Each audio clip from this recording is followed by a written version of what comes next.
الحمد لله رب العالمين والصلاة والسلام على سيدنا محمد وعلى آله وأصحابه أجمعين. أما بعد، فقد قال الله سبحانه وتعالى في كلامه القديم والفرقان الحميد: أعوذ بالله من الشيطان الرجيم، بسم الله الرحمن الرحيم.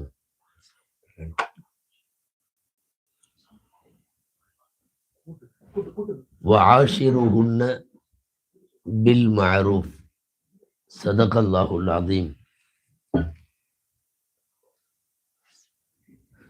وقال رسول الله صلى الله عليه وسلم: أيما امرأة سألت طلاقها في غير ما بأس حرام عليها رائحة الجنة، صدق رسول الله صلى الله عليه وسلم.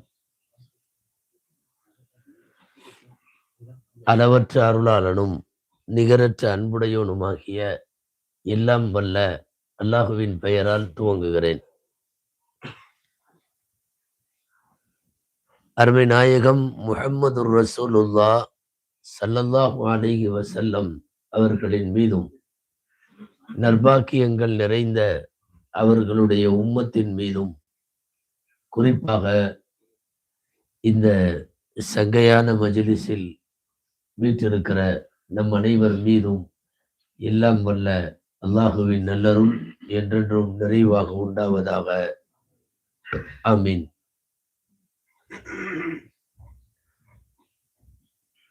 அல்லாஹுவின் பேரருளால் குர்ஆன் கூறக்கூடிய குடும்ப வாழ்க்கையை பற்றிய சில செய்திகளை உங்களோடு நான் பகிர்ந்து கொள்ள ஆசைப்படுகிறேன். துஆ செய்கிறேன், எல்லாம் வல்ல அல்லாஹ் தஆலா பயன் தரும் விஷயங்களை பேசவும் நாம் கேட்கவும், தொடர்ந்து அது குறித்து சிந்திக்கவும், வரும் நாட்களிலே செயலாற்றவும் அல்லாஹ் அருள் புரிவானாக. ஆமீன். அன்பானவர்களே, குர்ஆனில்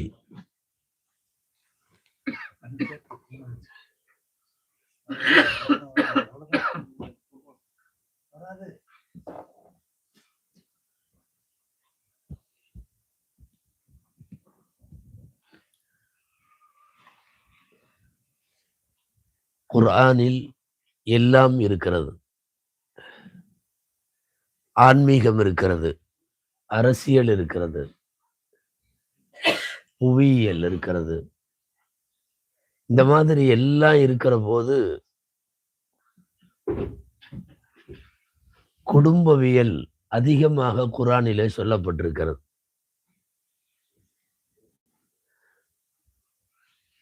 குர்ஆனில் பேசப்பட்டிருக்கிற விஷயங்களில் மிக மிக அதிகமாக பேசப்பட்டிருக்கிற தலைப்பு குடும்பவியல் தான். சொல்ல போனா இபாதத்துகளை விட அதிகமாக குடும்ப வாழ்க்கையை பேசப்பட்டிருக்கிறது. தொழுகையை பத்தி குர்ஆன் வசனங்கள் எத்தனைன்னு எண்ணிங்கன்னா ஒரு 100க்குள்ளதான் இருக்கும், அதுக்கு மேல இல்ல. 6600 சில்லறையில. ஆச்சரியப்படுவீங்க, நோன்பு பத்தி ஒரு 4-5 வசனம் தான் இருக்கு குர்ஆன்ல, அதுக்கு மேல இல்ல. இபாதத்துகளை கூட அவ்வளவாக பேசப்படவில்லை, ஆனால் குடும்ப வாழ்க்கையை நிறைய பேசியிருக்கிறார். எனக்கு ஒரு 2 நாளா தொண்டை ரிப்பேரு. உங்களுக்கு சவுண்டு கேக்குதா? அல்ஹம்துலில்லாஹ். குடும்ப வாழ்க்கையை பற்றி நிறைய அல்லாஹ் பேசி இருக்கிறான். ஒரு பெண்ணை தேர்வு செய்யறது அங்கிருந்து ஆரம்பிக்கும்.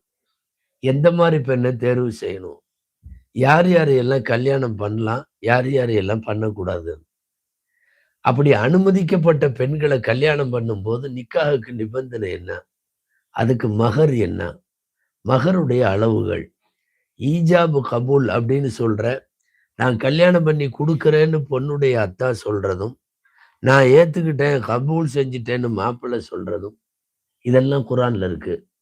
அதுக்கப்புறம் மணமகன் சார்பா, அதாவது மாப்பிள்ளை சார்பா என்னென்ன கடமைகள், அது பூரா குர்ஆன்ல இருக்கு. பெண்ணுக்கான ரைட்ஸ் என்னென்ன, அதெல்லாம் குர்ஆன்ல இருக்கு. அந்த குடும்ப வாழ்க்கையில இருவரும் பரஸ்பரம் எப்படி விட்டு குடுத்து போகணும், அது குர்ஆன்ல இருக்கு. இவங்களுக்கு இடையில பிரச்சனை வரும். வந்துச்சுன்னா அதை எப்படி பஞ்சாயத்து பண்றது, அது குர்ஆன்ல இருக்கு. அந்த பஞ்சாயத்து பண்றவங்க 2 தரப்புலயும் உள்ளவங்க யார் யாரு? அவங்க எப்படி இருக்கணும் பஞ்சாயத்துக்காரங்க? அவங்க கூடுமான வரையும் சேர்த்து வைக்கிறதுக்கு என்ன முயற்சி பண்ணணும்? அதெல்லாம் குர்ஆன்ல இருக்கு.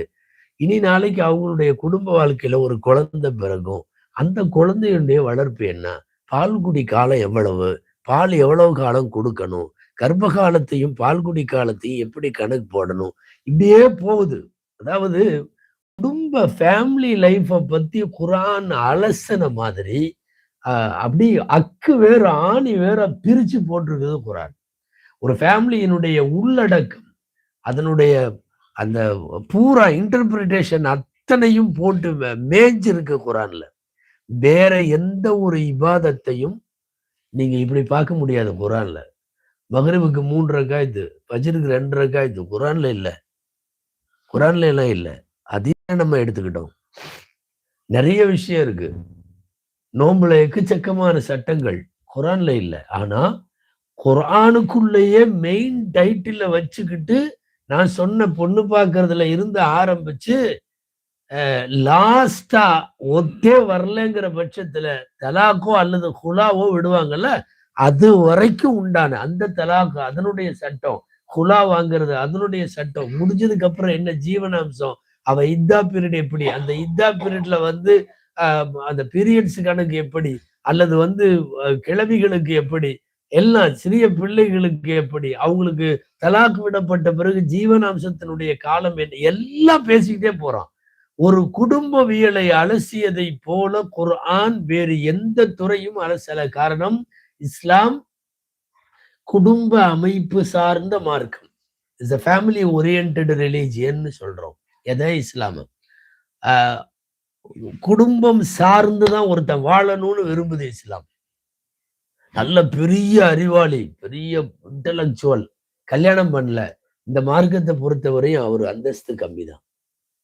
அவரு நிறைவான ஆள் கிடையாது. மனைவியோடு வாழ வேண்டும், குடும்பத்தோடு வாழ வேண்டும், மக்களோடு வாழ வேண்டும், கூட்டுறவோடு வாழ வேண்டும். அல்லாஹ் அல்லான்னு நான் இபாதத் செய்ய போறேன், நான் காட்டுக்கு போறேன், போய் உட்கார்ந்து இறைவனை இபாதத் செய்ய போறேன் அப்படின்னு ஒருத்தர் செய்யலாமா? அல்லது ஒரு மனைவி கட்டி 4 குழந்தை பெத்து ஊருக்குள்ள வாழலாமா? இந்த 2 கருத்துல அதிகமான மார்க்க அறிஞர்கள் இந்த வாழ்க்கை தான் சிறந்ததுங்கிறாங்க. ஊருக்குள்ள வாழணும், கம்யூனிட்டிக்கு உள்ள வாழணும், மனைவி இருக்கணும், மக்கள் இருக்கணும், அங்கிருந்து வரக்கூடிய சிரமங்கள், மேடு பள்ளங்கள், ஏற்ற இறக்கங்கள், இதை எல்லாத்தையும் எடுக்கணும். காரணம் என்னன்னா, ஸல்லல்லாஹு அலைஹி வஸல்லம் இப்படிதான் வாழ்ந்தாங்க. எனவே இஸ்லாம் குடும்ப அமைப்பு சார்ந்த மார்க்கம். நான் இந்த குடும்ப அமைப்புல இன்னைக்கு அதிகமாக பெருகி வரக்கூடிய விவாகரத்துகள், எக்கச்சக்கமான விவாகரத்து. நிக்கா எவ்வளவு ஆகுதோ அதே ஈக்குவலுக்கு தலாக்கும் ஆகுது. அதனால அது சம்பந்தமா மட்டும், ஏன்னா குடும்பவியலை பூரா பேசுறதுன்னா நாம அசர் வரையும் பேசணும். நான் இப்ப லொஹுர் வரையும் தான் பேசுறேன். அதனால வந்து தலாக்கு, ஹுலா இது சம்பந்தமான நமக்கு தெரிய வேண்டிய மார்க்கத்தினுடைய சில செய்திகள். அன்பானவர்களே, பொதுவா நமக்கு ஒரு மனைவி அல்லது நம்முடைய அந்த மனைவிக்கு ஒரு கணவன் ஜோடு அல்லாஹ் போட்டிருக்கான், நாமளும் வாழ்ந்துட்டு இருக்கோம். பெரும்பாலும் செட் ஆகுறது இல்லை இல்லையா? பெரும்பாலும் செட் ஆக மாட்டேங்குது. தாய்மார்கள் வந்திருக்காங்களோ? பெரும்பாலும் என்னன்னா, அற்புதமான கணவனா இருப்பான், மனைவி சரியா அமையாது. நல்ல மனைவியா இருக்கும், கணவன் செட் ஆக மாட்டான். இருந்தாலும் அப்படியே கொண்டு போறோம் இல்லையா? இந்த அட்ஜஸ்ட்மெண்ட்டுக்கு பேரு தான் குடும்ப வாழ்க்கை. குடும்ப வாழ்க்கைங்கிறது அட்ஜஸ்ட்மெண்ட் தான். அட்ஜஸ்ட்மெண்ட் மனோபாவம் இல்லாதவங்கனால குடும்பம் வாழ முடியாது. இன்னைக்கு வந்து கம்மியான வயசுல எக்கச்சக்கமான பேர் தலாக்குக்கு போறதுக்கான பின்னணி என்னன்னா, இந்த அட்ஜஸ்ட்மெண்ட் மனோபாவம் இல்லை. கொஞ்சம் முன்ன பின்ன இருந்தாலும் பொறுத்து போலாம்.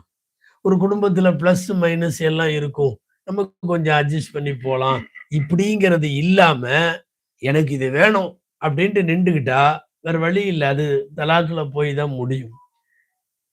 அட்ஜஸ்ட்மெண்ட்டுக்கு பெயர் மட்டும்தான் குடும்ப வாழ்க்கை. எல்லாருக்கும் அவங்க நினைச்ச மாதிரி மாப்பிள்ளை, நினைச்ச மாதிரி பொண்ணு அமையவே அமையாது. நம்ம பசங்கள்ட்ட கூப்பிட்டு உனக்கு என்ன மாதிரி பொண்ணு வேணும்னு கேட்டீங்கன்னு வைங்களேன், அவன் ஒரு பட்டியலே போடுவான். மூக்கு அப்படி இருக்கணும், மொழி இப்படி இருக்கணும், கண் இப்படி இருக்கணும், காது இப்படி இருக்கணும்னு அவன் சொல்றபடி பெத்தெல்லாம் தர முடியாது, செஞ்சுதான் கொடுக்கணும். ஒரு மேனுஃபேக்சரிங் பண்ணி பொண்ணு கொடுக்கணும். என்னன்னா இவன் எதிர்பார்ப்புக்கு ஏற்றபடி மனைவி அமைய முடியாது, மனைவி எதிர்பார்ப்பிற்கு ஏற்ப கணவன் அமைய முடியாது. ஆனால் ஒரு ஜோடி என்று குடும்பத்திலே சேர்த்து வைத்து விட்டார்கள் அல்லவா, இதோடு இணக்கமாக கொஞ்சம் அனுசரித்து அனுசரணை மனோபாவத்தோடு எப்படி குடும்பத்தை நடத்துவது என்பதில் தான் குடும்ப வாழ்க்கையின் வெற்றி அடங்கி இருக்கிறது. அதுல லாஸ்ட் சான்ஸ், வேற வழியே இல்லை. இந்த கணவனும் மனைவி இனிமேல் வாழ்றதுக்கு வாழவே முடியாது அப்படிங்கிற மாதிரி கடைசி ஸ்டேஜ் ஆச்சுன்னு சொன்னா, அந்த கடைசி ஸ்டேஜ்ல மட்டும் மார்க்கம் பிரிய அனுமதிக்கிறது. அது விளையாட்டாவெல்லாம் எடுத்துக்கூடாது. ரொம்ப லாஸ்ட். இந்த ஃபார் எக்ஸாம்பிள் நம்ம சுகர் பேஷண்ட்டுக்கு ஒரு காலில் ஒரு புண்ணு வருது, என்ன செய்வோம்? டாக்டர்கிட்ட போவோம், மாத்திரை சாப்பிடுவோம், அவர் ஏதாவது ஆயின்மெண்ட் போடுவோம், கட்டு போடுவோம், திரும்ப திரும்ப வர சொல்லுவாங்க. 1 வருஷம் 2 வருஷம் அந்த புண்ணு ஆறாது, நிறைய ரிஸ்க் எடுப்போம். லாஸ்ட் வேற வழியே இல்லை, விட்டா இனி காலே போயிடும், உடல் பூரா பரவிடும், அல்லது மேபி இது உயிருக்கு ஆபத்தா போகும். இப்படின்னு எல்லாம் ஒரு டாக்டர் சொன்னதுக்கு அப்புறம் தான் அந்த விரலை கட் பண்றதுக்கு அனுமதிப்போம். இந்த ஒரு விரலை துண்டிப்பதற்கு எப்படி நாம் கடைசி முயற்சியா எடுக்கிறோமோ அந்த மாதிரி தான் தலாக் முயற்சியை எடுக்கணும். ஆக லாஸ்ட். இதுக்கு மேல இவங்க வாழ முடியாது. வாழ்ந்தா அந்த வாரிசுகளும் சேர்த்து கட்டு போகும். இந்த கட்டத்தில் தலாக்கிற்கு மார்க்கம் அனுமதி தருகிறது, அல்லது ஹுலாவுக்கு அனுமதி தருகிறது. உங்களுக்கு தெரியும், மனைவி இந்த கணவரோட நான் வாழ விரும்பல, அவர் போட்ட மகரை நான் திரும்ப கொடுத்துறேன், எனக்கு தலாக்கு கொடுக்க சொல்லுங்க அப்படின்னு சொல்லி, அங்கேயும் தலாக்கு தான், ஆனா இதுக்கு பேரு ஹுலா. மனைவி சார்பா அப்ளிகேஷன். கணவர் உடனே அந்த அப்ளிகேஷனை வாங்கிட்டு, நான் உன்னுடைய விருப்பப்படி நீ கேட்டுக்கொண்டதற்கிணங்க நான் உன்னை தலாக்கு விட்டு விட்டேன் அப்படின்னு சொல்லுவாரு. இதுக்கு பேரு ஹுலா. இந்த லெட்டர் இல்லாம இவனா விட்டான்னா, கணவனா விட்டான்னா, அதுக்கு பேரு தலாக்குன்னு சொல்றோம். இது எப்போ? ஆஹிருல் மராஹில், லாஸ்ட் ஸ்டேஜ் தலாக். தலாக்கோ ஹுலாவோ ஹதீஸ்ல வருது, காரணம் இல்லாம ஒரு பொம்பளை தன்னுடைய கணவர்கிட்ட இருந்து எனக்கு தலாக் கொடுத்துருன்னு கேட்டான்னா, ஹராமுன் அலைஹா ராயிஹத்துல் ஜன்னா, சொர்க்கத்தினுடைய வாடை கூட அவளுக்கு ஹராம். ஹதீஸ்ல வருது. இன்னைக்கு சாதாரணமா இப்போ நீங்க இந்தியா பாத்தீங்கன்னா, நம்ம அங்க தமிழ்நாட்டுல தலைமை காசி ஒருத்தர் மௌத்தாயிட்டார், முன்னாடி இருந்தவர் இல்லையா, லாஸ்டா இருந்தவர், பெரிய ஒரு முஃப்தி சலாஹுத்தீன் அய்யூபி. ரொம்ப நல்ல மனுஷன், பேணுதலானவங்க, அசர்ல ஓதனவங்க. அவங்க கிட்டத்தட்ட 85 இயர்ஸ் வரைக்கும் அவங்க காசியா இருந்தாங்க.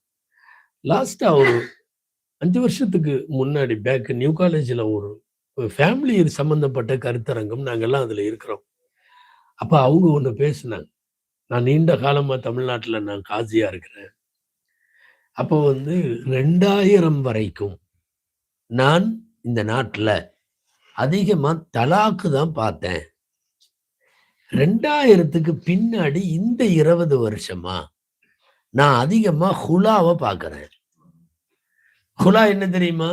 இந்த புருஷன் எனக்கு வேணாம், நான் இந்த புருஷன் கூட வாழ மாட்டேன், எனக்கு இவர் செட் ஆகல இப்படின்னு சொல்லி பெண் விலகி கொள்ளக்கூடிய இது சூழல். இது பாஸ்ட் 20 இயர்ஸா இதுதான் நடந்துட்டு இருக்கு. தலாக்கு விடுவது குறைந்து விட்டது, ஹுலா பெறுவது அதிகமாகி விட்டது. இது ஆத்தரைஸ்டு பர்சனுடைய ஸ்டேட்மெண்ட். நம்ம சும்மா யாரோ டீ கடை பெஞ்சில உட்காந்து பேசுறவங்க பேச்சு சொல்லல. ஒரு முக்கியமான போஸ்ட்ல தமிழ்நாட்டுல இந்த தலாக்கு, இந்த இந்தியால இந்த தலாக்கு, இந்த ஹுலா இதையெல்லாம் யார் டேபிளுக்கு அது வருமோ அந்த மாதிரி உள்ள ஒரு அத்தாரிட்டி பர்சன் சொல்றாரு, அதிகமா இது நடந்திருக்கு. ஐயும் அம்ரஅத்தின் ஸஅலத் ஸௌஜஹா தலாகஹா, எந்த பெண் தன் கணவனிடத்தில் என்னை தலாக் விட்டுவிடு என்று கேட்கிறாளோ, அந்த ஹதீஸ் தான் அது. ஹராமுன் அலைஹா ராயிஹத்துல் ஜன்னா, சொர்க்கத்தின் வாடை கூட அவள் நுகர மாட்டாள். இவ்வளவு மோசமான ஒரு லாஸ்ட்ல எடுக்க வேண்டிய முடிவை இன்னைக்கு சர்வ சாதாரணமா எடுக்கிறாங்க. இன்னைக்கு உங்க ஏரியாவெல்லாம் எப்படி இருக்குன்னு தெரியல, நான் பரவலா சொல்றேன். முஸ்லிம் உம்மத்துல ஏற்பட்டிருக்கிற பெரிய முசீபத் இது. காசு பணம் அதிகமா இருக்கு. யார் வேலைக்கு போனாலும் நல்ல சம்பாத்தியம் கிடைக்குது. சொல்ல போனா சமயங்கள்ல பெண்கள் வேலைக்குன்னு இறங்குனாங்கன்னா கணவனை விட அதிகமா சம்பாதிக்கிறாங்க. இந்த மாதிரி உள்ள பல்வேறு காரணங்கள் என்ன ஆகுதுன்னா, நமக்கு எதுக்கு இந்த புருஷன்? ஏன் நம்ம இப்படி ஒரு டிபெண்டடா வாழணும்னு என்ன அவசியம் இருக்கு? நான் ஏன் அவரை சார்ந்து வாழணும்?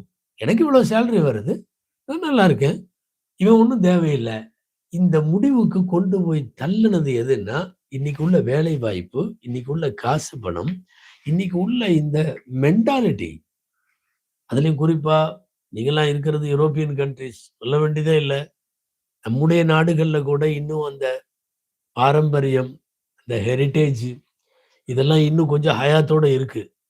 இங்க பொறுத்த வரையும் அம்மா ஒரு பக்கம் வாழ்ந்துட்டு இருக்கிறா, அவ மகன் எங்க வாழ்றான்னு அப்பப்போ அவ கேட்டு தெரிஞ்சுக்கிறா. அது ஒரு பக்கம் வாழுது, இவன் ஒரு பக்கம் வாழ்றா. இவங்களும் வந்து நிரந்தரமா நம்ம ஊர்ல சொல்லுவாங்கல்ல, திருமணம் ஆயிரங்காலத்து பயிரும்பாங்க, 60ஆம் கல்யாணம்பாங்க. இங்க 60ஆம் கல்யாணம் எல்லாம் இல்ல, 5ஆம் கல்யாணத்திலேயே முடிச்சிடுற மாதிரி தெரியுது. ஒரு 3-4 வருஷம் ஒன்னா வாழ்ந்துட்டாவே சரிதான் போல தெரியுது. அதுக்குள்ள அவங்களும் வந்து அந்த ஆளும் வந்து வேற பொம்பளைகிட்ட போலான்னு முடிவு பண்ணிடுறான், இந்த பொம்பளையும் வேற பக்கம் போயிடலான்னு முடிவு பண்ணிடுறா. நான் இந்த கேள்விப்பட்டதை சொல்றேன், இங்க ஃபேக்ட் என்னன்னு தெரியல, இதா கூட இருக்கலாம். அன்பானவர்களே, தலாக் என்பது ஆக கடைசி முடிவு. பிரச்சனை என்னன்னா, முதல் ஸ்டேஜ்லயே இன்னைக்கு அதை எடுக்கிறாங்க. இது சம்பந்தப்பட்ட அவேர்னஸ் தான் இன்னைக்கு கொண்டு போகணும். நான் மாடிக்கு போகணும், இத்தனை படிக்கட்டு இருக்குது, 20 படி இருக்கு, நான் 20 ஏறணும். நான் முதல் படியில நின்றுட்டு நான் மாடிக்கு ஏறிட்டேன்னா தப்பு. முதல் படி தான் நீ ஏறி இருக்க. Step by step, step by step மார்க்கம் என்னென்னமோ சொல்லுது. நல்லபடியா அட்வைஸ் பண்ணு, படுக்கையை விட்டு தள்ளி வை, கொஞ்சம் பேச்சுவார்த்தை இல்லாம இரு, ஒரு 3 நாளைக்கு தள்ளி இரு, தேவைப்பட்ட காயம் இல்லாம ஏதாவது அடிச்சு கூட பாரு, அந்த 2 குடும்பத்தையும் கூப்பிடு, அவங்க இப்படி நிறைய படிக்கட். இந்த படிக்கட்டு எல்லாம் இறங்கி முடிச்சாச்சு, சாப்டர் க்ளோஸ், இனி வழியே இல்லை. அப்பதான் எடுக்கணும். அன்பானவர்களே, உங்களுக்கு தெரியும் உலகத்துல எதுவெல்லாம் ஹலாலாக இருக்குதோ, எதுவெல்லாம் ஹலாலோ அதெல்லாம் அல்லாஹ்வுக்கு ரொம்ப பிடித்தமானது. எதுவெல்லாம் ஹராமோ அதெல்லாம் அல்லாஹ்வுக்கு கோபமானது.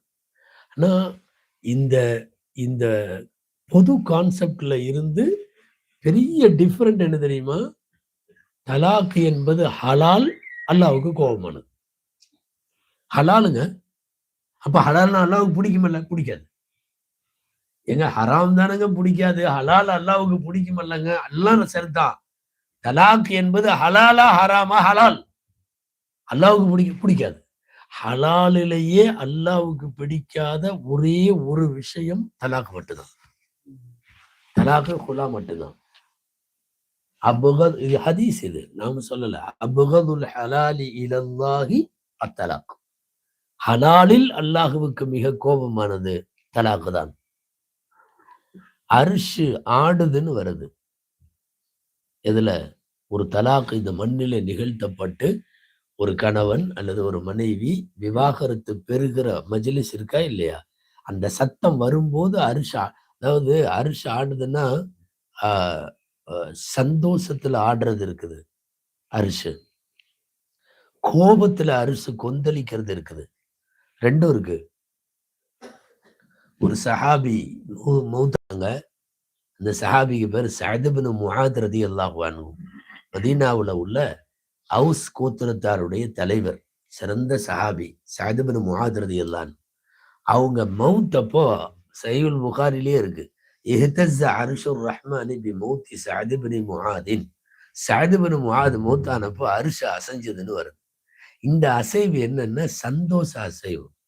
சஅது இங்க வர்றாரு. அந்த சொர்க்கத்துக்கான இப்போ நான் உட்கார்ந்துருக்கேன். ஒரு பெரியவங்க உள்ள வர்றாங்க. இப்படியே உட்கார்ந்திருக்க முடியாது நானு. வயசுல, கல்வியில இப்படி ஒரு ஆட்டம் குறைந்தபட்சம். எந்திரிக்கலைனாலும் இப்படி இப்படி ஒரு அசைவு கொடுப்போம்ல, வாங்க அப்படிங்கிறோம்ல. இந்த ஆட்டம் அவர் மௌத்தப்போ அரிசி ஆடியதுன்னாங்க ஸல்லல்லாஹு அலைஹி வஸல்லம். அதே மாதிரி எப்பவெல்லாம் இறைவனுக்கு பிடிக்காத ஹலாலிலே மிகவும் கோபமான தலாக் என்கிற வார்த்தை, அது உங்க வீட்டுல நடந்தாலும் என் வீட்டுல நடந்தாலும் எந்த இடத்துல உலகத்தில் நடந்தாலும் அரிசி கோபத்தால் ஆடுகிறது. கோபத்துல ஆடுறது வேற, சந்தோஷத்துல ஆடுறது வேற. இவ்வளவு மோசமானது தலாக். தலாக்கும் ஹுலாவும் இன்னைக்கு ரொம்ப ஒரு வேடிக்கை பொருள் மாதிரி ஆயிருச்சு. இதுல இன்னொன்னு இருக்கு. நாம சொல்றோம் நம்மளுடைய பெரியப்பா, சின்னப்பா, நம்மளுடைய பெரியத்தா, சின்னத்தா, அதே மாதிரி நம்முடைய தாத்தா பாட்டிகள், நானா, ராதா, ராதி என்னமோ சொல்றோமல்ல, அத்தம்மா என்னென்னமோ பேர்ல சொல்றோமில்லங்க. நம்முடைய பாட்டனார்கள், நம்முடைய பாட்டிகள், இவங்கெல்லாம் படிக்கல, இவங்கெல்லாம் சரியா படிக்காதவங்கன்னு நம்ம சொல்றோம். பட் ஆனா என்னன்னா, நல்ல பட்டறிவோடு அனுபவத்தோடு படித்தவர்கள் அவங்கதான் மாதிரி தெரியுது. ஏன்னா ஒரு லைஃப்ல எக்கச்சக்கமான மேடு பள்ளம் எப்படி கிராஸ் பண்ணி அழகா வாழ்ந்தாங்க. 60 வருஷம் 70 வருஷம்.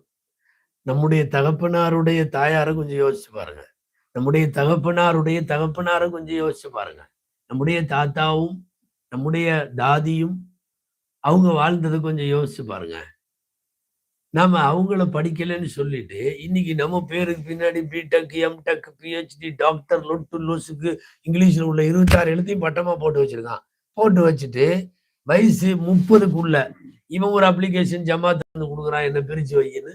அந்த புள்ள அது யூனிவர்சிட்டியில படிச்சா அது எல்லாம் ரேங்க், கோல்டு மெடலிஸ்ட் எல்லாம், அது ஒரு லெட்ரு, என்னை பிரிச்சு வைன்னு ஒரு லெட்ரு. யோசிச்சு பாருங்க, படிச்சது நீங்களா அல்லது நம்ம பாட்டன் பாட்டியா?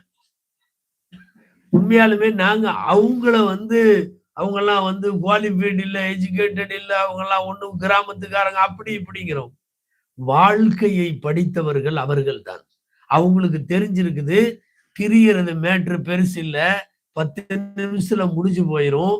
ஆனா தழைக்க வேண்டிய வம்சம், வளர வேண்டிய தலைமுறை, அந்த குழந்தைகளுக்கான இன்சில், குழந்தைகளுக்கான அடுத்த கட்ட நகர்வு, எங்க போய் நின்றாலும் உங்க அத்தா யாரு அல்லது உங்க அம்மா யாரு, வாப்பா பேர் என்ன, உமா பேர் என்னன்னு கேட்கிற சூழல், இதையெல்லாம் யோசிச்சுட்டு சாப்பாடு இல்லாத காலத்துல, சரியா வீடு இல்லாத காலத்துல, சம்பாத்தியம் இல்லாத காலத்துல, ரொம்ப கஷ்டமான காலத்துல எல்லாம் குடும்பத்தை நடத்துனாங்கல்ல, சொல்ல போனா அவங்கதான் நல்லா படிச்சவங்க.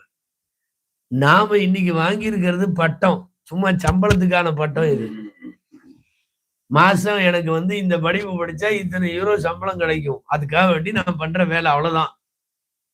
உண்மையில் அன்பானவர்களே, அந்த வயதானவர்கள் தான் மிக நல்ல முறையிலே வாழ்க்கை பாடத்தை படித்தார்கள். இன்னைக்கு நாம வேஸ்ட். இதுல இன்னொன்னும் இருக்கு. அதிகமான தலாக்குகள் உருவாகுவதற்கு காரணம் என்ன? ஒரு குடும்பவியல் இதுல ஃபேமிலி கவுன்சிலிங் கொடுக்கிற ஒரு டாக்டர் பேசினார். நான் சொன்ன அந்த நிகழ்ச்சியில சீஃப் காசி எல்லாம் பேசினாங்கன்னு சொன்னாமே, காசி பேசின நிகழ்ச்சியில அதெல்லாம் அவரை கூட்டு வந்திருந்தாங்க. அவர் ஃபேமிலிக்கு கவுன்சிலிங் எல்லாம் பண்றவர். கணவன் மனைவி போனோம்னா அப்பாயின்மெண்ட் வாங்கிட்டு உட்கார வச்சு 2 பேர்த்தையும் பேசி கவுன்சிலிங் பண்ணி அவங்கள இது பண்ணுவார். அப்படி உள்ள டாக்டர் அவரு பேசினார். அவரு கொஞ்சம் நம்ம மனசுக்கு ராகத்தில்லாம திடீர்னு குண்டு தூக்கி போட்டார். இனி தலாக்கெல்லாம் குறையாது, அதிகமாயிட்டு தான் போகும், அதிகமாயிட்டு தான் போகும். அதுக்கு அவரு சொன்னது, இங்க நான் முன் வைக்கல, நான் அவர் சொல்றதை சொல்றேன். அதாவது ஒரு காலம் இருந்தது, கணவனிடம் மட்டும்தான் கிடைக்கும் என்று இருந்த சில சமாச்சாரங்கள் இப்ப எல்லா பக்கம் கிடைக்குதுங்கிற மாதிரி உலகம் வீதிக்கு வந்துருச்சு. நான் சொல்றது புரியும்னு நினைக்கிறேன். தாய்மார்கள்லாம் இருக்காங்க, ரொம்ப டீட்டெயிலா சொல்ல வேண்டியதில்லை. ஒரு அறைக்குள்ளே கணவனுக்கு மனைவியாலும் மனைவிக்கு கணவனாலும் கிடைக்க வேண்டிய அம்சம் எதுவோ அதுதான் அவங்கள ஃபேமிலி லைஃப்ல கட்டி போட்டு வச்சிருந்தது காலம் எல்லாம். இன்னைக்கு அது தெருவுல கிடைக்கும், முக்குல கிடைக்கும், இங்க கிடைக்கும், அங்க கிடைக்குங்கிற மாதிரி எப்ப அது ஆயிருச்சோ, சொல்ல போனா மளிகை ஜாமானும் டோர் டெலிவரியா வரலாம். லேடிஸே டோர் டெலிவரியா வர்றதுக்குள்ள ஒரு காலம் வந்து விடுகிற போது என்ன ஆகுதுன்னா, அவங்க கண்ட்ரோலா ஒரு புருஷனுக்கு கீழே இருக்க மாட்டாங்க. இது ஒரு ஆபத்தான போக்கு. இதுக்கு என்ன செய்யணும்? சமய ரீதியா, மார்க்க ரீதியாக அவர்களை அல்லாஹுவை முன்வைத்து அச்சுறுத்தி, நீ இந்த கோட்டை தாண்டக்கூடாதுங்கிற மாதிரி வைக்கும் போது மட்டும்தான் அவர்கள் இந்த கட்டுப்பாட்டு வளையத்துக்குள்ள இருப்பாங்க. யாரு தீன்ல டச் இல்லையோ, யாரு பள்ளியோட தொடர்பு இல்லையோ, யாருக்கு அல்லாஹ் ரசூலுடைய விஷயங்கள்லாம் பெருசா இல்லையோ, அவங்கள பொறுத்த வரையும் ஈஸியா கட் பண்ணிட்டு, இவனை முதல்ல துடைச்சுடு அல்லது இவளை முதல்ல துடைச்சுடு அப்படின்னு கலற்றி விட்டு ஒரு சுதந்திர வாழ்க்கையை நோக்கித்தான் போவார்கள்னு சொல்ற ஒரு ஃபேமிலிக்கான அந்த சைக்காலஜில ப்ரொஃபசர். இன்னைக்கு துனியா அப்படித்தான் இருக்கு. எல்லாமே ஆன்லைன்ல ஆர்டர் பண்றான். மளிகை ஜாமானம் எல்லாம் வரலாம். வேற கண்டதெல்லாம் வந்துச்சுன்னா நம்ம பசங்க சும்மா இருந்தாலும் இந்த இவன் சும்மா இருக்க மாட்டேங்கிறான். இந்த நெட்வொர்க் ஒண்ணு வச்சிருக்கான்ல, மொபைல சொல்லல, நான் நெட்வொர்க் கம்பெனிகளே சொல்றேன். இங்க இந்த நாட்டுல எப்படின்னு தெரியல, எங்களுக்கெல்லாம் தமிழ்லயே வருது. தனியாக இருக்கிறீர்களா, உங்களோடு பேச வேண்டுமா, எங்கள் ஆட்கள் தயாராகி கூப்பி நமக்கு மாமனா வச்சானா, இவன் எதுக்கு பேசுறது? இவன் 10 நிமிஷம் பையன் சும்மா இருக்க முடியல, அவனுக்கு மெசேஜ் வருது, பேச வேண்டுமா, எங்கள் பெண்கள் காத்திருக்கிறார்கள். அவ எதுவும் காத்திருக்கிறான் நமக்காக? இவன் நல்லதான் இருக்கணும்னு நினைக்கிறான், விட மாட்டேங்கிறாளோ, வரிசையா வர்றான். போர் அடிக்குதா, இந்த நம்பர்ல டயல் பண்ணுங்க, நீங்க இந்த ஆப்பை இறக்கிங்க, என்னென்ன பேச்சுக்கிறீங்க, உங்கள்கிட்ட 10 ரூபா கூட இல்லையா, 10 ரூபா கூட இல்லையா, இந்த ஆப்பை டவுன்லோட் பண்ணுங்க, உங்களுக்கு எல்லாம் பேசுவாங்க. இப்ப நல்லா இருக்கிறவனையும் தவறான தொடர்புகளுக்கு இட்டு செல்லுகிற சூழல் உருவாகிற போது தலாக் ரொம்ப அதிகமாக வருகிறது. ஆனா ஒண்ணு, இந்த தலாக்கை விட ஆபத்தானது ஹுலா. ஏன்னா தலாக்க கூட கூப்பிட்டு விசாரிப்போம், என்னப்பா என்ன பிரச்சனை, தலாக்கு அவன் வரிசையா இத்தா பெரிய பட்டியல் சொல்லுவான், அது இப்படி அது அப்படி அது அப்படின்னு. இந்த லேடிஸ் நான் இவன் கூட வாழலன்ட்டு நின்ட்டாங்கன்னா மார்க்கத்திலையும் வேற வழி இல்லை, முடிச்சுதான் ஆகணும். ஒரு பெண் நான் வாழ மாட்டேன் இந்த கணவரோடு, ஆனா அந்த முடிவை பெண்கள் எடுக்கிறது ரொம்ப லேட்டு, ரொம்ப அவ்வளவு சீக்கிரமா எடுக்கிறது இல்லை. நம்முடைய சமுதாய பெண்கள் எடுத்துட்டாங்கன்னா அதுக்கப்புறம் வேற வழி இல்லை. அதனால தாய்மார்கள்ட்டையும் சொல்லணும், குடும்ப வாழ்க்கையில உள்ளவங்கள்ட்டையும் சொல்லணும். ரொம்ப அதிகமா இன்னைக்கு தலாக்குக்கு வேகமா போறாங்க. அந்த கருத்தரங்கங்கள்ல எல்லாம் சொன்ன மாதிரி அதுக்கு ஒரு காரணம் என்னன்னா, நீங்க யாரும் கோவிச்சு கூடாது, நீங்க எல்லாம் ஐரோப்பிய கண்டத்துல இருக்கிறீர்கள், பெண்களின் சம்பாத்தியம் ஒரு காரணம். இது நான் சொல்றது உங்களுக்கு கசப்பா இருக்கலாம்.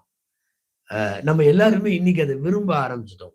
வீட்டுல இருந்து போகட்டும், அவங்களும் போகட்டும், நமக்கு இவ்வளவு கிடைக்குது, அவங்களுக்கு அவ்வளவு கிடைக்கட்டும், கொஞ்சம் ஃபேமிலிய கொஞ்சம் நல்ல லக்ஸரியா நம்ம ரன் பண்ண முடியும் அப்படிங்கிற மாதிரி நினைக்கிற ஒரு மனோபாவம். ஆனா ஆய்வாளர்கள் சொல்ற கருத்து அதுதான். நானே இப்போ லாஸ்டா நம்ம சாஜிதீன் மதரசாவுல ரம்ஜான்ல 24ல இருந்து 30 வரைக்கும் ஒரு 5-6 நாள் பேசினேன். அதுல ஒரு நாள் லேடிஸுக்காக பேசும்போது நான் அந்த செய்தியை சொன்னேன். யூஎஸ்ல இருக்கிறவங்க டாக்டர் இடாயிலின்னு சொல்லி ஒரு அம்மா, ஒரு லேடி, அவங்க டாக்டரேட் திசிஸ் சப்மிட் பண்ணியிருக்கிறாங்க. டாக்டர் இடாயிலின் நீங்க சர்ச் பண்ணி பார்த்தீங்கன்னா தெரியும்.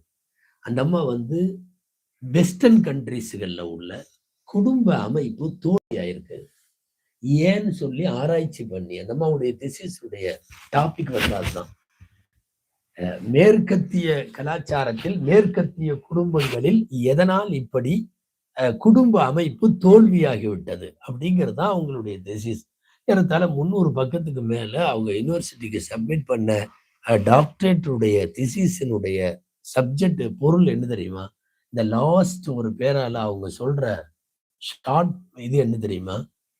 எங்கள் நாட்டில் பெண்கள் வீட்டிலே இருக்காமல் அவர்கள் வேலைக்காக தெருவிலே இறங்கியதால் எங்கள் சந்ததிகள் சரியான பாதுகாப்பும் பராமரிப்பும் இல்லாமல் வந்துவிட்டது. எனவே எங்கள் பெண்கள் வெளியே போனதால் எங்கள் குடும்ப அமைப்பு க்ளோஸ் ஆயிருச்சு. இது ஒரு லேடி, முஸ்லிம் அல்ல, நாட்டினுடைய பல்வேறு புள்ளி விவரங்களை வைத்து அடுக்கி அந்த அம்மா தர்ற ஆய்வு இது.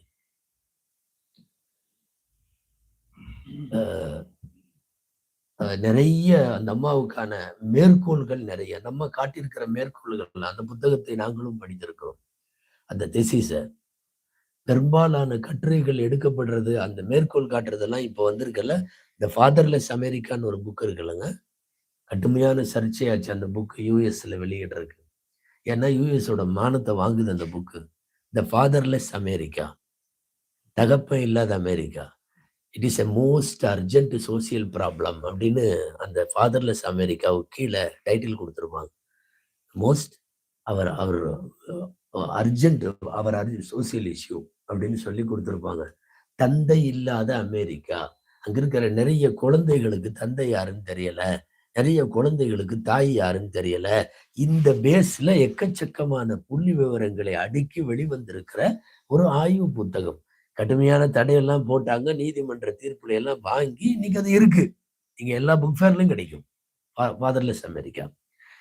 சொல்ல வர்றது, என்னைக்கு குடும்ப அமைப்புல இருந்து ஒரு குழந்தைகளை உருவாக்குறது, ஒரு ஃபேமிலி நிர்வாகம், ஒரு குடும்ப அட்மினிஸ்ட்ரேஷன், இதையெல்லாம் விட்டுட்டு பொம்பளை வெளியேற ஆரம்பிச்சுட்டா அங்க ஒரு பெரிய ட்ரா, ஒரு பெரிய பேக் விழுகுது, ஒரு மிகப்பெரிய ஓட்டை.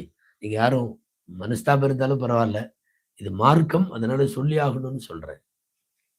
ஒரு பெண் இந்த மாதிரி வேற பாதையை தேர்ந்தெடுக்கிற போது என்ன ஆகுதுன்னா, கணவனும் தேவையில்லைங்கிற ஒரு சூழ்நிலைக்கு அவன் வந்துடுறா. வேண்டாம், இதனால என்ன? ஃபார் எக்ஸாம்பிள், நான் 1 லட்சம் ரூபாய் சம்பாதிக்கிறேன், மனைவி 1 லட்சம் ரூபாய் சம்பாதிக்கிறேன், என்னுடைய கணவர் வெறும் 50,000மோ 60,000மோ சம்பாதிக்கிறான், அவன் தேவையில்லை. குரான்ல நான் 2 வரலாறு சொல்ல போறேன், கொஞ்சம் கவனிக்கல. குரான்ல 28வது ஜுசு, 28வது ஜுசுவினுடைய ஃபர்ஸ்ட் ஒரு பேஜ் ஒரு அம்மாவை பத்தி வருது. அந்த அம்மாவுக்கு பேர் ஹவுலா ரலியல்லாஹு அன்ஹா. ஹவுலா. ஒரு ஹஸ்பண்ட் பேர் அவுஸ். அவுஸ்ங்கிறதா ஒரு ஹஸ்பண்ட் பேர். ரெண்டு கடையில் ஏதோ பிரச்சனை. அப்போ தகாத வார்த்தையை சொல்லிட்டாரு. வார்த்தைன்னா தலாக்குன்னு சொல்லல, தலாக் மாதிரி ஒரு மாடல். நீ இன்னிலிருந்து மனைவி இல்லை, எனக்கு அம்மா அப்படின்னு இந்த மாதிரி ஒரு சென்டென்ஸ் ஏதோ சொல்லிட்டாரு. அது அந்த காலத்துல அது தலாக்கு. எல்லாம் சொல்லிட்டாங்க, அப்படி சொல்லிட்டாரா, முடிச்சு. நீங்க 2 பேரும் இனி வாழ முடியாது. வரிசையா சிறுசா பிள்ளைகள்லாம் இருக்கு அவங்களுக்கு. குழந்தையோட அந்த அம்மா ரசூலுல்லாஹ்ட்ட வந்துருச்சு. வந்து ஸல்லல்லாஹு அலைஹி வஸல்லம் சொல்லுது, இந்த மாதிரி என் கணவர் கோபத்துல எங்க 2 பேத்துக்கு இடையில சண்டை. இந்த சண்டையில ஒரு வார்த்தை சொல்லிட்டாரு இப்படி. அதனால இப்போ எல்லாம் அக்கம் பக்கத்துல உள்ளவங்க எல்லாம் நாங்க 2 பேரும் பிரிஞ்சுட்டோங்கிறாங்க, தலாக் ஆயிருச்சுங்கிறாங்க. இனிமேல் நம்ம 2 பேத்துக்கு இடையில வாழ்க்கை கிடையாதுன்ற மாதிரி சொல்றாங்க. என்னால அப்படி வாழாம இருக்க முடியாது. எனக்கு அவர்தான் கணவர், அவர்தான் வேணும். எனக்கு இத்தனை குழந்தை இருக்கு, இந்த குழந்தைகள்லாம் அவர்தான் தகப்பேன். நீங்க ஏதாவது சட்டத்தை சொல்லி என்னை தூக்கி தெருவுல நிறுத்தினா, நான் இன்னொரு கல்யாணம் பண்றதோ அல்லது இந்த மக்களை எல்லாம் விட்டுட்டு போறதோ, இந்த தாட்ஸ் எல்லாம் எனக்கு இல்லை. நீங்க ஒரு முடிவு சொல்லுங்க. அல்லாஹுவின் தூதரும் அதுவரை நான் சொல்ற அந்த 28வது ஜுசுவினுடைய ஃபர்ஸ்ட் பேஜ் அது வரைக்கும் இறங்கல. இனிமேல் தான் இறங்க போகுது இந்த அம்மா விஷயத்துல. அப்போ சொல்லியாச்சு. ரசூலுல்லாஹ்ட்ட ரொம்ப குசு குசுன்னு பேசுறாங்க மெதுவா. பக்கத்து ரூம்ல இங்க ஆயிஷா அம்மா இருந்தாங்க ரலியல்லாஹு அன்ஹா. இவ்வளவுதான், கொஞ்சம் தான் இடைவெளி இருக்கும். இந்த செவுர்ல, அங்க செவுத்துல ஆயிஷா அம்மான்னா இங்க பேசிட்டு இருக்காங்க ரசூலுல்லாஹ். இவங்க உத்து கேக்குறாங்க, என்ன சொல்லுது அந்த பொம்பளை. பொதுவாவே ஒரு லேடி வீட்டுக்கு வந்துச்சுன்னா நம்ம லேடி சும்மா இருக்காதல்ல, என்னவா ரசூலுல்லாஹ்வா இருக்கட்டுமே, என்ன பேசுதுன்னு கேட்கலாமே. கேக்குது காதுல விழுக மாட்டேங்குது. அப்புறம் கடைசியில சரி என்னமோ ஏதோ பஞ்சாயத்தாட்டு இருக்குன்ட்டு போயிட்டாங்க. போனதுக்கு அப்புறம் ஸல்லல்லாஹு அலைஹி வஸல்லம் சொன்னாங்க, நான் அல்லாஹ்ட்ட இருந்து வஹி எதிர்பார்க்கிறேன். நீ இந்த கணவன் கூட தான் வாழுவேன்னு பிடிவாதமா இருக்கிற, இந்த மக்கள் தான் வேணும்னு பிடிவாதமா இருக்கிற, அதனால இனி நீ அல்லாட்ட துவா செய். நம்ம தொடர்ந்து துவா செய்து தஹஜ்ஜுதுல துவா செய்து அல்லாட்ட கையேந்தது, யா அல்லாஹ் எனக்கு இந்த வாழ்க்கை வேணும். நான் தாய்மார்களுடைய சிந்தனைக்கு சொல்றேன். சின்ன அசௌகரியம் வந்தா கூட கழட்டி விட்டுட்டு போயிடலாம்னு நினைக்கிறாங்கல்ல, அவங்களுக்கு சொல்றேன். நிறைய குழந்தைகளோடு வாழ்ந்த, இதுக்கு பெரிய பணக்காரலாம் ஒண்ணும் இல்ல அந்த ஹஸ்பண்ட். ஒரு மிடில் கிளாஸ் ஃபேமிலி அவ்வளவுதான். அவரு கூட தான் வாழுவேன்ற பிடிவாதம் இருக்குல்ல, கடைசியில அதுதான் ஜெயிச்சது. அல்லாஹ்வுடைய தூதருக்கு வஹி இறங்குச்சு. 28வது ஜுஸு கத் சமிஅ அல்லாஹு கௌலல்லதி துஜாதிலுக ஃபீ ஸௌஜிஹா வ தஷ்தகி இலல்லாஹ் வல்லாஹு யஸ்மஉ தஹாவுரக்கும். ஃபுல்லா ஒரு பேஜ் அளவுக்கு இறங்குது. ஸல்லல்லாஹு அலைஹி வஸல்லம் கூப்பிட்டுட்டாங்க. கூப்பிட்டுட்ட உடனே ஆயத்து இறங்கிருச்சுல்ல, அதனால சத்தம் போட்டு ஓதணும். அப்போ கூட இருந்த சஹாபாக்களையும் வச்சுக்கிட்டு இந்த ஆயத்தை ஓதுனாங்க ரசூலுல்லாஹ். இந்த அம்மா விஷயத்துல ஆயத்து இறங்கிருச்சு. ஃபர்ஸ்ட் வரி 28வது ஜுஸு இருக்கே, கது சமி அல்லாஹ். என்ன அர்த்தம் தெரியுமா? கது சமி அல்லாஹ், அல்லாஹ் கேட்டான். அந்த பெண்ணினுடைய, எந்த பெண்? நபியே உன்னிடத்தில் வந்து விவாதம் செய்தாலே அந்த பெண்ணுடைய சொல்லை அல்லாஹ் கேட்டான். இங்க உங்கள்ட்ட வந்து முறையிட்டாளேன்னு சொல்லல, உங்கள்ட்ட வந்து ரெக்வெஸ்ட் பண்ணிச்சேன்னு சொல்லல, கோரிக்கை வச்சுச்சேன்னு சொல்லல. அல்லாவே என்ன சொல்றான்? துஜாதிலுக்கு. அந்த சூறாவுக்கு பேரே முஜாதலா. அப்படின்னா என்ன? விவாதம் செய்தது அந்த பெண். நான் என் புருஷன் கூட தான் வாழுவேன், நான் என் மக்களோட தான் இருப்பேன், நான் தனியா போக மாட்டேன், எனக்கு தலாக்கு வேண்டாம். இதுல பிடிவாதமா இருந்த அந்த பெண்ணை இந்த ஆயத்த ரசூலுல்லாஹ் ஓதன உடனே இங்க அதே இடத்துல தான் அந்த அம்மா நிக்கிறாங்க. யார்? ஆயிஷா அம்மா. அல்லாஹ் கேட்டான், உங்களோடு விவாதம் செய்த பெண்ணின் சத்தத்தை அப்படின்னு ஒண்ணு அந்த ஆயிஷா அம்மாவா சொல்லியிருக்காங்க. பக்கத்தில் நிக்கிற எனக்கே கேட்கல. யா அல்லாஹ், 7 வானத்துக்கு அப்பால இருந்து கேட்கிற இன்னக்க அந்த சமீஉல் அலீம், நீதான் உண்மையாலுமே கேட்பவன். ஏன்னா இவ்வளவுதாங்க இடைவெளி. என்ன பேசுறாங்க ரசூலுல்லாஹ் அந்த அம்மாவுடைய இப்படி இப்படி இப்படின்னா கடைசி வரைக்கும் புரியல. அங்கிருந்து ஆயத்து வருது, அல்லாஹ் கேட்டான், அல்லாஹ் கேட்டான். கடைசியில நீங்க சொன்னது தலாக்காக ஆகாது, அதுக்கு பதிலா ஒரு குற்ற பரிகாரம். குற்ற பரிகாரம் என்ன? ஸ்டெப் 1, அடிமையை உரிமையிடணும் வசதி இருந்தா. ஸ்டெப் 2, 60 நோன்பு, தொடர் நோன்பு வைக்கணும். இப்படி சொன்னதுக்காக தலாக்கு மாதிரி உள்ள வார்த்தை யூஸ் பண்ணதுனால அதுவும் முடியல, 60 நோன்பு முடியல. 3rd ஸ்டெப் 60 மிஸ்கினுக்கு சாப்பாடு கொடுக்கணும். இதுல எதையாவது செஞ்சுட்டு நீங்க கணவன் மனைவியா கண்டினியூ பண்ணலாம்னு சொல்லிட்டான். வாழ்வாங்கு வாழ்ந்தார்கள். இந்த குடும்பத்துல எல்லாருமே சஹாபிகள். மாஷா அல்லாஹ். கொஞ்சம் கவனிங்க, இது ஒரு நிகழ்ச்சி. அடுத்து இன்னொரு நிகழ்ச்சி. வேற என்ன?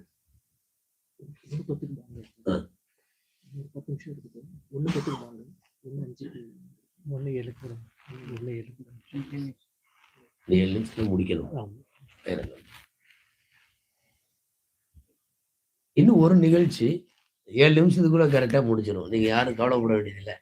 என்னன்னா டைம் வச்சாச்சு, எங்க ரொம்ப நேரம் இழுத்துருவாரோ அப்படின்ட்டு சில பேர் இப்படிம்பாங்க அப்படிம்பாங்க.